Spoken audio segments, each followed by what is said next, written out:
Welcome back guys. तो आज हमारे पास जो प्रॉब्लम है वो डिवीजन के कि हम दो वेरिएबल को, दो वैल्यू को या दो नंबर को किस तरह हम डिवाइड कर सकते हैं। तो आए हम प्रैक्टिकल की तरफ आते हैं।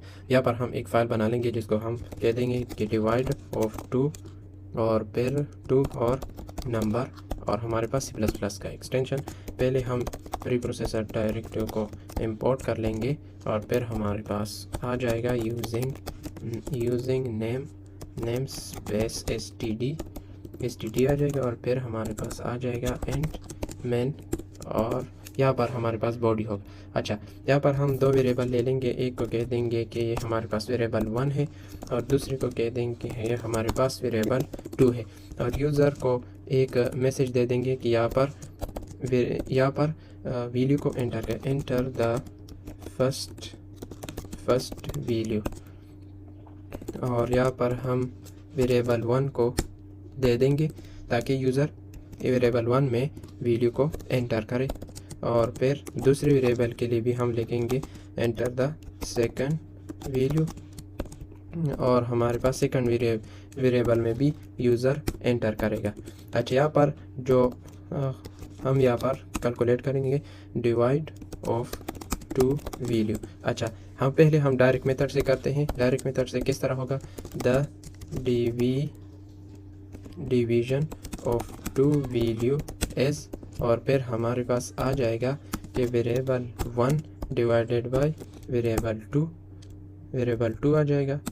और यहाँ पर हम इंड लगा देंगे।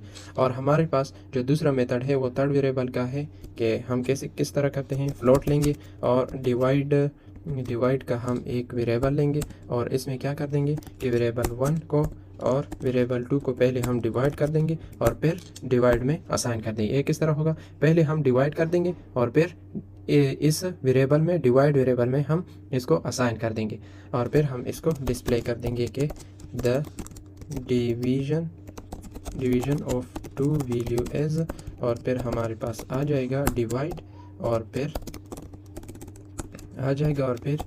इंडेल आ जाएगा। अच्छा, ये हमारे पास हो गया। अब हम इसको रन करते हैं कि हमारा ये जो हमने कोड किया ये किस तरह काम करता है।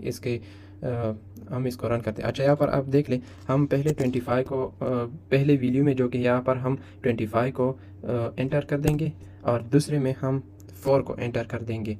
अच्छा, ये इसमें हम 4 को एंटर कर देंगे और हमारे पास जो आउटपुट आया है वो सेम आया है। अच्छा, ये हमारे पास आउटपुट आया है और ये भी हमारे पास सेम है। ये किस तरह सेम है कि मैंने दोनों तरीक़ों से दिखाया कि हमारे पास किस तरह जो डायरेक्ट मेथड है, ये जो डायरेक्ट मेथड है इससे हमारा ये आउटपुट आया है, और जो थर्ड वेरिएबल है हमने पहले डिवाइड किया और फिर डिवाइड में असाइन किया, और इसका हमारे पास किस तरह आउटपुट आया है ये है।